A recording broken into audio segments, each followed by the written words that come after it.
ദൈവത്തിൻ്റെ അതിപരിശുദ്ധ നാമം വാഴ്ത്തുമാറാകട്ടെ. ബഹുമാനപ്പെട്ട ഗീവർഗീസ് തോമസ് അച്ഛൻ, പ്രിയമുള്ള വിശ്വാസ സമൂഹമേ, കഴിഞ്ഞ 41 ദിവസമായി നമുക്ക് സന്ധ്യ നമസ്കാരമായി കൂടിയിരുവാൻ ദൈവം തന്ന കൃപയോർത്ത് ദൈവത്തെ സ്തുതിക്കുന്നു. അനേക സ്ഥലങ്ങളിൽ ഒന്നിച്ചു കൂടാൻ സാധിക്കാതെ, കൂട്ടായ്മ കൂടാൻ സാധിക്കാതെ, ആരാധിപ്പാൻ സ്വാതന്ത്ര്യമില്ലാതെ അനേക ക്രൈസ്തവ കൂട്ടായ്മകൾ നടക്കുമ്പോൾ ദൈവം നമുക്ക് ഇത്രത്തോളം സുഖവും സന്തോഷവും സമാധാനവും തന്ന് നമുക്ക് ഒന്നിച്ചു കൂടി വരുവാനും ദൈവത്തെ സ്തുതിക്കാനും ദൈവത്തിൽ ഇരിപ്പാനും ദൈവം തന്ന അവസരത്തെ ഓർത്ത് ദൈവത്തെ സ്തുതിക്കുന്നു. കഴിഞ്ഞ 41 ദിവസം നാം ആരാധനയെ സംബന്ധിച്ചു നിരവധി പ്രസംഗങ്ങൾ കേട്ടു, മനോഹരമായ പ്രസംഗങ്ങൾ കേട്ടു, എല്ലാം നല്ല പ്രസംഗങ്ങളായിരുന്നു. അവസാന ദിവസം എനിക്കും ഇങ്ങനൊരു ഭാഗ്യം ലഭിച്ചതിനായി ദൈവത്തെ സ്തുതിക്കുന്നു. ഇന്നത്തെ നമ്മുടെ ചിന്താവിഷയം ഇത് നീ വിശ്വസിക്കുന്നുവോ എന്നുള്ളതാണ്. ഇത് നീ വിശ്വസിക്കുന്നുവോ? ഇന്ന് ഈ ശനിയാഴ്ചയ്ക്ക് ലാസറിൻ്റെ ശനിയാഴ്ചയെന്നും കുഴുക്കട്ട ശനിയാഴ്ചയെന്നും വിളിക്കുന്നുണ്ട്. ലാസറിൻ്റെ ശനിയാഴ്ച എന്ന് പറഞ്ഞാൽ ലാസറിനെ ഓർക്കുന്ന ദിവസമാണെന്ന്, അതുകൊണ്ടാണ് ലാസറിൻ്റെ ശനിയാഴ്ച എന്ന് പറഞ്ഞു. 40 ദിവസത്തെ നോമ്പ് കഴിഞ്ഞുള്ള കുഴക്കട്ട ദിവസമായി പണ്ട് ക്രിസ്തീയ വിശ്വാസികൾ ആചരിച്ചു. അതുകൊണ്ടാണ് കൊഴുക്കട്ട ശനിയാഴ്ച എന്നും ഇതിനെ വിളിച്ചിരുന്നത് എന്ന് മനസ്സിലാക്കാൻ സാധിക്കുന്നു. ഇന്ന് ഏവൻഗേലിയൻ വായിച്ച ഭാഗത്തെ വിശുദ്ധ യോഹന്നാന്റെ സുവിശേഷം 11-ാം അധ്യായത്തിൻ്റെ 25-26 വാക്യങ്ങൾ. യേശു അവളോട്, ഞാൻ തന്നെ പുനരുത്ഥാനവും ജീവനുമാകുന്നു. എന്നിൽ വിശ്വസിക്കുന്നവൻ മരിച്ചാലും ജീവിക്കും. ജീവിച്ചിരുന്ന എന്നിൽ വിശ്വസിക്കുന്നവൻ ആരും ഒരു നാളും മരിക്കയില്ല. ഇത് നീ വിശ്വസിക്കുന്നുവോ എന്ന് പറഞ്ഞു. ഇത് നീ വിശ്വസിക്കുന്നുവോ? നമുക്ക് പ്രാർത്ഥിക്കാം. ഞങ്ങളെ വാത്സല്യമായി സ്നേഹിക്കുന്ന ഞങ്ങളുടെ നല്ല ദൈവമേ, സ്വർഗീയ പിതാവേ, അവിടുത്തെ വിലയേറിയ നാമത്തിന് ഞങ്ങളെങ്ങനെ സ്തുതിക്കുന്നു. വചനം അവിടുത്തേത്, അടിയങ്ങൾ അവിടുത്തേത്. ഈ വായനത്തിൽ നിന്ന് കാര്യങ്ങൾ മനസ്സിലാക്കുവാനും ഗ്രഹിപ്പാനും അടിയങ്ങളെ സഹായിക്കാനും പ്രാർത്ഥിക്കുന്നു. കഴിഞ്ഞ കാലക്കുറവ് ഓർക്കരുത് കർത്താവേ. തിരുനാമത്തിൽ ജീവൻ പ്രവർത്തിപ്പാൻ ഞങ്ങളെ സഹായം പ്രാർത്ഥിക്കുന്നു. മാനവും മൂത്തും തിരുമേനി എടുക്കണമേ. സകല വൻപിള്ള യേശു നാമത്തിൽ അടിയങ്ങൾ താഴ്മയെ അപേക്ഷിക്കുന്നു. ദയയുണ്ടായി കേൾക്കുമാറാണമേ. ആമീൻ. ജീവിച്ചിരുന്നു എന്നിൽ വിശ്വസിക്കുന്നവൻ ആരും ഒരു നാളും മരിക്കയില്ല. ഇത് നീ വിശ്വസിക്കുന്നുവോ? മരണത്തിനപ്പുറം ഒരു പുനരുത്ഥാനവും ജീവനും ഉണ്ടെന്ന് തെളിയിക്കുന്ന വേദഭാഗമാണ് ഇവിടെ കാണുന്നത്. മരണത്തിനപ്പുറം ഒരു പുനരുത്ഥാനവും ജീവനും ഉണ്ട് എന്ന് തെളിയിക്കുന്ന വേദഭാഗമാണിത്. യേശുക്രിസ്തു ക്രൂരമായ പീഡനങ്ങളിലൂടെ ക്രൂശ് മരണത്തെ ഏൽപ്പിച്ച് കല്ലറയിൽ അടക്കം ചെയ്ത് അന്ന് ലോകത്തിലെ ഏറ്റവും വലിയ ശക്തിയായ റോമ പടയാളിയുടെ കാവലിൽ കല്ലറയിലായിരിക്കുന്ന യേശുക്രിസ്തു മരിച്ചതെന്ന് ഉയർന്നേറ്റ് ഇന്നും നമുക്ക് വേണ്ടി ജീവിക്കുന്നു. ദൈവത്തിന് സ്തോത്രം. മരിച്ചവർക്ക് വേണ്ടി കാവൽ നിൽക്കുന്ന ഒരു പട്ടാളക്കാർ കൂട്ടത്തെ കാണാൻ സാധിക്കും. ഇന്നും മരിച്ചവർക്ക് വേണ്ടി കാവൽ നിൽക്കുന്ന ചില പോലീസുകാരെ കാണുന്നുണ്ട്. കാരണം അപകടങ്ങളിൽ പോലും മരിച്ചവർ, ആത്മഹത്യ ചെയ്തവരുടെ ജനങ്ങൾ അത് വികൃതമാക്കാതിരിക്കാനും മറ്റുള്ളതിനകത്തൊന്ന് ചേരിക്കാൻ വേണ്ടി പോലീസുകാർ കാവൽ നിൽക്കുന്നുണ്ട്.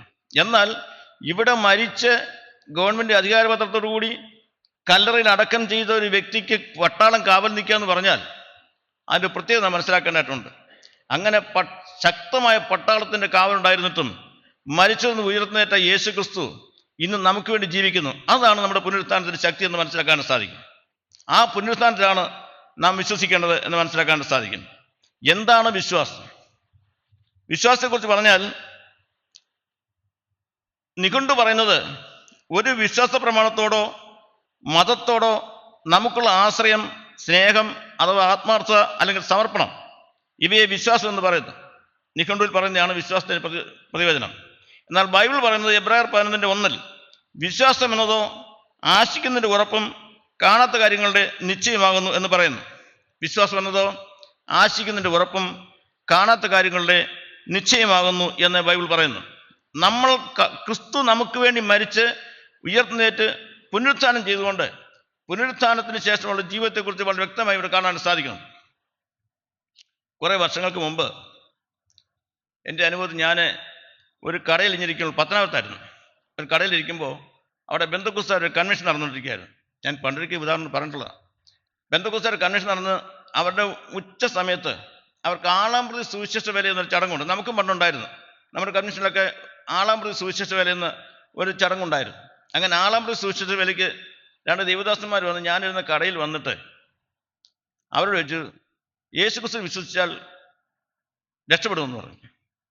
ഉടനെ ആ കടക്കാരൻ ചോദിച്ച മറുപടി, എടാ, യേശുക്രിസ്തുവിന് സ്വന്തമായി യഹൂദന്മാരുടെ കയ്യിൽ നിന്ന് മരണത്തിന് വിടുവിക്കാൻ കഴിഞ്ഞില്ലെങ്കിൽ എങ്ങനെയാ യേശുക്രിസ്തുവിന് എന്നെ രക്ഷിക്കാൻ കഴിയും? അല്ല, ചോദ്യമാണ്.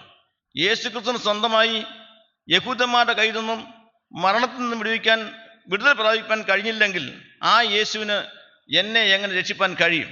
സത്യത്തിൽ അതിൻ്റെ ഉത്തരം പറയാനായിട്ട് ആർക്കും കഴിഞ്ഞില്ല. ഞാനും കുറേ നാളുകൾ ചിന്തിച്ച ശേഷമാണ് അതിൻ്റെ ആൻസർ കണ്ടുപിടിച്ചത്. യേശുക്രിസ്തുവിന് സ്വന്തമായി സത്യത്തിൽ യേശുക്രിസ്തു മരിച്ചത് മരണത്തിനപ്പുറം ഒരു പുനരുത്ഥാനം ഉണ്ടെന്നും പുനരുത്ഥാന ജീവനുണ്ടെന്നും മരണത്തെ തോൽപ്പിക്കുന്നവനാണ് യേശുക്രിസ്തു എന്ന് കാണിക്കാൻ വേണ്ടിയാണ് യേശുക്രിസ്തു മരണത്തിന് വിധേയമായതെന്ന് മനസ്സിലാക്കാൻ സാധിക്കും. യേശുക്രിസ്തു മരിച്ചത് മരണത്തിനപ്പുറത്തൊരു ജീവിതമുണ്ടെന്നും മരണത്തിനെ തോൽപ്പിക്കാൻ കഴിയുമെന്നും യേശുക്രിസ്തു ലോകത്ത് കാണിച്ചു കൊടുത്ത ഒരു സംഗതിയാണെന്ന് മനസ്സിലാക്കാൻ സാധിക്കും. ഇവിടെ നമ്മൾ വിശ്വസിക്കുന്നു. നമ്മളിപ്പോൾ കസേരയിൽ ഇരിക്കുന്നു. ആ കസേര നമ്മുടെ ഭാരം താങ്ങുമെന്ന് വിശ്വസിച്ചുകൊണ്ടാണ് നമ്മൾ ആയാസത്തോടെ ആ കസേരയിൽ ഇരിക്കുന്നത്. അതുപോലെ നമ്മൾ മരുന്ന് വാങ്ങിച്ച് കഴിക്കുന്നു. ഈ മരുന്ന് കൊണ്ട് നമ്മുടെ രോഗത്തിന് സൗഖ്യമാകുമെന്നുള്ള വിശ്വാസം കൊണ്ട് നമ്മൾ ആ മരുന്ന് വാങ്ങിച്ച് കഴിക്കുന്നു.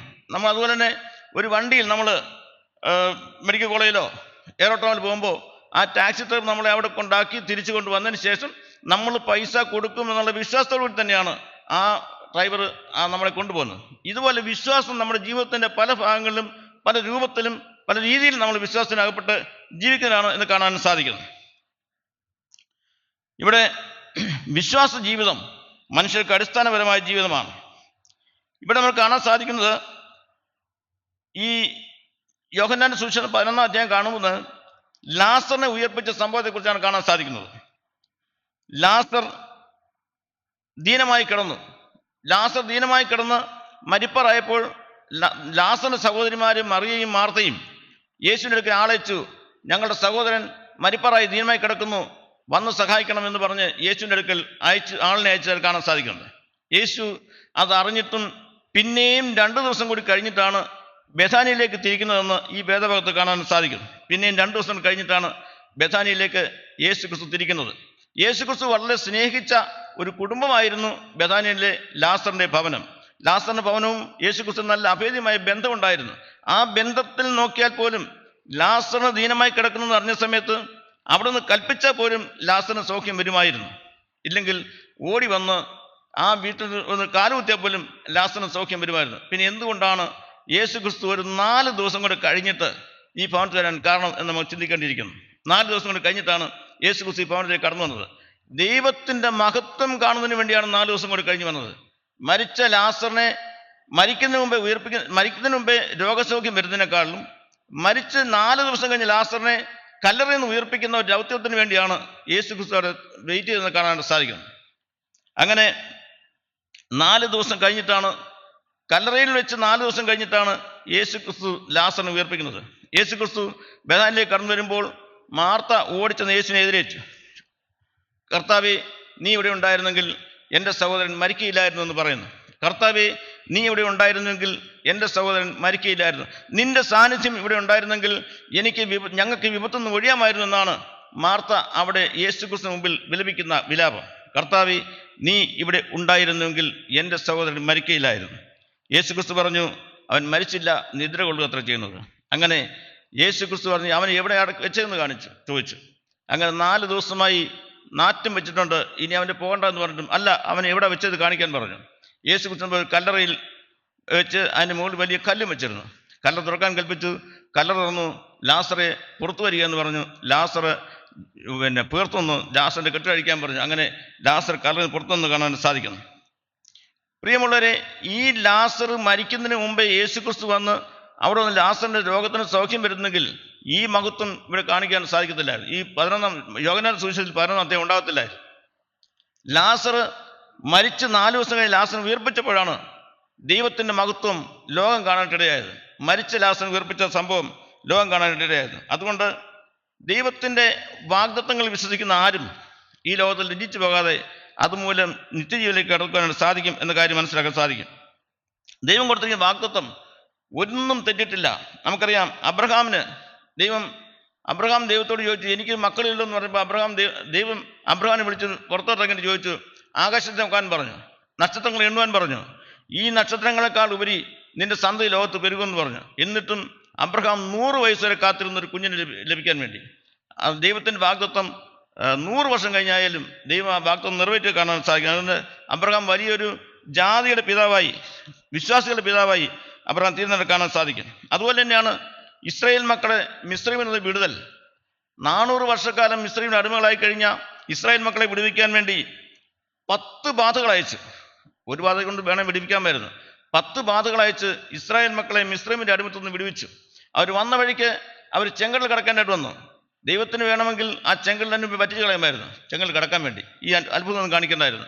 അവർ വന്നപ്പോൾ ചെങ്കടലിനടുക്ക് വന്നപ്പോൾ പുറകെ മിസ്രയീമി സൈന്യം 2 ചുവരും 2 സൈഡിലും വലിയ പർവ്വതനിരകൾ, അതിന് നടുവിലൂടെ തക്കടുന്ന ഇസ്രായേൽ ജനങ്ങൾക്ക് വേണ്ടി ചെങ്കടൽ അവിടെ വിഭാഗിച്ചു കൊടുത്തു.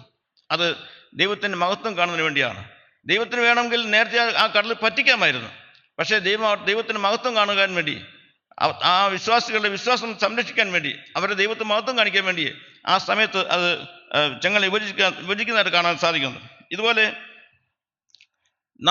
നമ്മുടെ ജീവിതത്തിലും വളരെ പ്രതിസന്ധികളും പ്രതികൂലങ്ങളൊക്കെ ഉണ്ടാകുന്ന സമയങ്ങളിലൊക്കെയും ദൈവത്തിൻ്റെ മഹത്വത്തിന് വേണ്ടിയാണ് ഈ പ്രതിസന്ധികൾ, ഈ പ്രതികൂലങ്ങൾ വന്നതെന്ന് നാം ചിന്തിക്കേണ്ടിയിരിക്കുന്നു. ദൈവത്തിൻ്റെ മഹത്വം കാണിക്കാൻ വേണ്ടി എത്ര പ്രതിസന്ധി വന്നാലും, എത്ര പ്രതികൂലം വന്നാലും നമ്മുടെ വിശ്വാസത്തിന് പിന്മാറാതെ അതിനനുസൃതം ദൈവത്തിൻ്റെ കൽപ്പനയ്ക്കും പ്രമാണങ്ങൾക്കും അനുസരമായി മുന്നോട്ട് പോയാൽ ദൈവം ആ പ്രതിസന്ധി നിന്നൊക്കെ നമുക്ക് മുക്തി തരും. നമ്മുടെ കണ്ണുനീർ വാർക്കുന്ന ദൈവമാണ് നമ്മുടെ ദൈവം എന്ന കാര്യം നമ്മൾ ഓർത്തിരിക്കണം. നമ്മുടെ കണ്ണുനീർ വാർക്കുന്ന ദൈവമാണ്.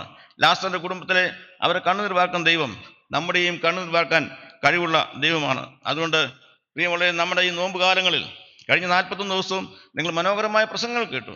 നമ്മുടെ പ്രസംഗങ്ങൾ കേട്ടതിൻ്റെ ഫലമായി നമ്മുടെ ജീവിതത്തെ തന്നെ ഒന്ന് താഴ്ത്തി ദൈവവുമായുള്ള ബന്ധത്തിൽ മുന്നോട്ട് പോകാനായിട്ട് നമുക്ക് സാധിക്കണം. അവിടെ 11-ാമത്തെ അധ്യായത്തിൻ്റെ 3-ാമത്തെ വാക്യത്തിൽ പറയുന്നു, നിനക്ക് പ്രിയനായവൻ കർത്താവിൽ പ്രിയനായവൻ എന്ന് ഈ മാർത്തയും മറിയയും ലാസറിനെ കുറിച്ച് പറഞ്ഞു. പ്രിയമുള്ളവരെ, ദൈവത്തിന് പ്രിയനുള്ളവരായി, കർത്താവിന് പ്രിയനുള്ളവരായി ജീവിക്കാൻ നമുക്ക് സാധിച്ചിട്ടുണ്ടോ? നമ്മുടെ ജീവിതത്തിൽ പുറകോട്ട് തിരിഞ്ഞു നോക്ക്. ഈ നോമ്പ് കാലത്ത് കർത്താവിന് പ്രിയമുള്ളവരായി ജീവിക്കാൻ നമുക്ക് കഴിഞ്ഞിട്ടുണ്ടോ? ദൈവ ഇഷ്ടപ്രകാരം, ദൈവകൽപ്പനകളും ദൈവഹിതവും അനുസരിച്ച് നമ്മുടെ ജീവിതത്തെ ക്രമീകരിക്കാനായിട്ട് നമുക്ക് കഴിഞ്ഞിട്ടില്ലെങ്കിൽ ഇന്ന് അതിന് ക്രമീകരണം ചെയ്യണം. നമുക്ക് ദൈവത്തെ അനുസരിച്ച്, ദൈവകൽപ്പനയ്ക്ക് അനുസൃതമായി ജീവിപ്പാനും പ്രവർത്തിപ്പാനും കഴിഞ്ഞെങ്കിൽ മാത്രമേ ദൈവത്തിൽ വിശ്വസിക്കുന്ന മക്കളായി തീരാണ്ട് ഇടയാവുകയുള്ളൂ. അതുകൊണ്ട് നമ്മുടെ ജീവിതം മഹത്വത്തിനും ജീവിച്ചാൽ ദൈവത്തിൻ്റെ മഹത്വം ലോകത്ത് വെളിപ്പെടേണ്ടത് നമ്മുടെ ജീവിതവും പ്രവൃത്തികളും മുഖാന്തരമെങ്കിൽ മാത്രമേ ദൈവനാമം ഈ ലോകത്ത് മഹത്വപ്പെടുവാൻ നമ്മളിലൂടെ സാധ്യമാകുകയുള്ളൂ. അതിനായിട്ട് നമ്മളെല്ലാവരും ദൈവത്തിൻ്റെ കാര്യങ്ങൾ പൂർണ്ണമായി സമർപ്പിക്കണം. ദൈവമഹത്വം നമ്മുടെ പ്രതിസന്ധികളിൽ ദൈവീയ പ്രവർത്തനം ദൈവം നമ്മെ ദൈവനാമ മഹത്വത്തിനായിട്ട് ഇടയാക്കണം. അതിനോട് നമ്മുടെ ജീവിതവും പ്രവൃത്തിയും ദൈവനാമം മഹത്വപ്പെടാൻ നോക്കണം. കഷ്ടതയായാലും പ്രയാസമായാലും പ്രതികൂലങ്ങളായാലും അവിടെ നിന്ന് പതറിപ്പോകാതെ ദൈവത്തിൻ്റെ കാര്യങ്ങൾ മുറുകെ പിടിച്ചുകൊണ്ട് ദൈവത്തിൻ്റെ ഇഷ്ടമനുസരിച്ച്, ദൈവത്തിൻ്റെ കൽപ്പന അനുസരിച്ച് ജീവിച്ച് ദൈവനാമം മഹത്വപ്പെടാൻ നോക്കണം. നമ്മളെ പൂർണ്ണമായി ദൈവകരങ്ങളിൽ സമർപ്പിക്കണം. ഒടുക്കത്തെ യോഹന്നാന്റെ സുവിശേഷം 11-26 വാക്യത്തിൽ പറയുന്നത്, യേശു പറയുന്നു അവൻ ഉയർത്തുന്നേൽക്കും എന്ന്. ഉടനെ മാർത്ത പറയുന്നു അവൻ ഉയർത്തുന്നേൽക്കും, പുനരുത്ഥാനത്തിനന്ന് അവൻ ഉയർത്തുന്നേൽക്കും എന്ന് ഞാൻ അറിയുന്നെന്ന് പറഞ്ഞു. പുനരുത്ഥാനത്തിൽ ഉയർത്തെടുക്കുന്ന ഒരു വ്യക്തികളായി നമ്മൾ ജീവിക്കണമെങ്കിൽ ജീവിച്ചിരിക്കുമ്പോൾ തന്നെ ക്രിസ്തുവിൽ വിശ്വസിക്കുക. ക്രിസ്തുവിനെ വിശ്വസിച്ചാൽ മാത്രമേ പുനരുത്ഥാന ദിവസത്തിൽ അവനോടൊപ്പം നമുക്ക് ഇരിക്കാനായിട്ട് സാധിക്കുകയുള്ളൂ. അതുകൊണ്ട് പ്രിയമുള്ളവരെ, നമ്മുടെ ജീവിതം, നമ്മുടെ പ്രവൃത്തി കർത്താവിൽ വിശ്വസ്തയായി ജീവിക്കാനും പ്രവർത്തിക്കാനും നമ്മൾ സാധിച്ചെങ്കിൽ നമ്മുടെ പുനരുത്ഥാനത്തിൽ കർത്താവിനോടൊപ്പം ജീവിക്കാൻ നമുക്ക് കഴിയും. നമ്മൾ കഴിഞ്ഞ 42 ദിവസം നമുക്ക് നോമ്പ് ആരാധനയാലും കൂടിയാണ് സാധിച്ചു. നമ്മുടെ ജീവിതത്തിൽ എവിടെയെല്ലാം കുറവുണ്ടെങ്കിൽ അത് പരിഹരിക്കുവാൻ, നിവർത്തിക്കാൻ തക്കണം ഈ സമയം നമുക്ക് പൂർണ്ണമായി ദൈവകരങ്ങൾ സമർപ്പിക്കാം. നമ്മുടെ കഴിഞ്ഞ കാലങ്ങളിലെ ജീവിതത്തെ തെറ്റുകൾ, കുറ്റങ്ങൾ, കുറവുകൾ ദൈവമായി ഏതെങ്കിലും ജീവിതത്തിൽ അകന്നു പോകാൻ സാധിച്ചിട്ടുണ്ടെങ്കിൽ ആ കുറവുകളൊക്കെ നമ്മൾ ഈ സമയത്ത് താഴ്ത്തി വെച്ച് ആ കുറവുകളൊക്കെ പരിഹരിച്ച് ക്രിസ്തുവുമായുള്ള ബന്ധത്തിൽ, ക്രിസ്തുവിൻ്റെ മഹത്വം ലോകത്ത് വെളിപ്പെടേണ്ടതിന് ക്രിസ്തുവുമായുള്ള ബന്ധത്തിൽ നമുക്ക് മുന്നോട്ട് പോകാനായിട്ട് സാധിക്കണം. നമ്മുടെ ജീവിതത്തിൽ പ്രയാസങ്ങൾ ഉണ്ടായിട്ടുണ്ട്, പ്രതികൂലങ്ങൾ ഉണ്ടായിട്ടുണ്ട്. പലവിധമായ പ്രയാസങ്ങൾ കൂടിയാണ് നമ്മുടെ ജീവിതങ്ങളിലേക്ക് കടന്നു പോകുന്നത്. എല്ലാവരും പലവിധ പ്രയാസങ്ങൾ കടന്നു പോയിട്ടുള്ളവരാണ്. ആ പ്രതികൂല സാഹചര്യങ്ങളിൽ ക്രിസ്തു നമ്മുടെ പ്രതികൂലങ്ങളിൽ നമ്മുടെ കണ്ണുനീർ വാർക്കുന്നതിനായി, നമ്മുടെ കൂടെയുള്ളവനായി ക്രിസ്തു നമ്മോടൊപ്പം ഉണ്ടായെങ്കിൽ മാത്രമേ നമുക്ക് ഈ ലോകത്തെ ദൈവനാമ മഹത്വത്തിനായി, ദൈവത്തിൻ്റെ മഹത്വം വെളിപ്പെടുവാൻ തക്കവണ്ണം ജീവിക്കാനായിട്ട് സാധിക്കത്തുള്ളൂ. ദൈവത്തിൻ്റെ പുനരുത്ഥാനത്തിൽ ദൈവത്തിൻ്റെ രണ്ടാമത്തെ വരവിൽ ജീവിതങ്ങൾ കർത്താവിനോട് എടുക്കപ്പെടുകയും മരിച്ചൊരു പുനരുത്ഥാനപ്പെടുന്ന സമയത്ത് നമുക്കും അവനോട് നിൽപ്പാൻ, നമുക്ക് അവനോട് സ്വർഗരാജ്യത്തിൽ വാഴുവാൻ ദൈവം തൻ്റെ കരങ്ങൾ പൂർണ്ണമായി നമ്മെ സമർപ്പിച്ചുകൊണ്ട് നമ്മുടെ ജീവിതം മുന്നോട്ട് പോകാം. അതിനെ ദൈവം തമ്പുരാൻ നമ്മെ അനുഗ്രഹിക്കട്ടെ എന്ന് പ്രാർത്ഥിച്ചുകൊണ്ട് ഞാൻ എൻ്റെ വാക്ക് നിർത്തുന്നു. ദൈവം നമ്മെ അനുഗ്രഹിക്കട്ടെ.